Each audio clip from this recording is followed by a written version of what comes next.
ఒక మనిషి చనిపోతే ఏం చేస్తారు? కాలుస్తారు లేదా బూడుస్తారు. కానీ పరిస్థితి ఇరాన్లో మాత్రం ఒక మనిషి చనిపోయాడంటే అతన్ని అలాగే వదిలేస్తారు. అంటే అలాగే అంటే అక్కడే వదిలేరు, ఒక ప్లేస్ ఉంటుంది అనమాట, అక్కడ తీసుకుని వెళ్ళి వదిలేస్తారు. ఇక్కడ దీనికి 2 రీజన్స్ ఉన్నాయి. ఫస్ట్ రీజన్ మాట్లాడుకుందాం, అంటే ప్రజల యొక్క మిత్ మాట్లాడుకుందాం. అక్కడి ప్రజలకి గాలి, నిప్పు, నీరు, భూమి ఇవి దైవంతో సమానం. అందుకని వాటిలో కలవనివ్వరు అనమాట శవాన్ని.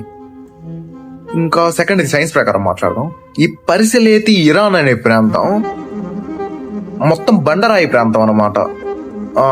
మట్టి తక్కువ ఉంటుంది, మొత్తం బండరాయి ఏరియా. సో ఫస్ట్ నుంచి వాళ్ళకి పూడ్చడానికి అవకాశం లేక ఇంకోటి రెండోది అక్కడ చెట్లు ఉండవు. ఇరాన్ అంటే మనకు తెలుసుగా ఎడారి ప్రాంతం, అక్కడ చెట్లు తక్కువ ఉంటున్నాయి, ఇంక కాల్చడానికి వీలు లేక అలా వదిలేస్తారు అని ఒక థియరీ ఉంది. సో దీన్ని బట్టి మీరేమనుకుంటున్నారు చెప్పండి.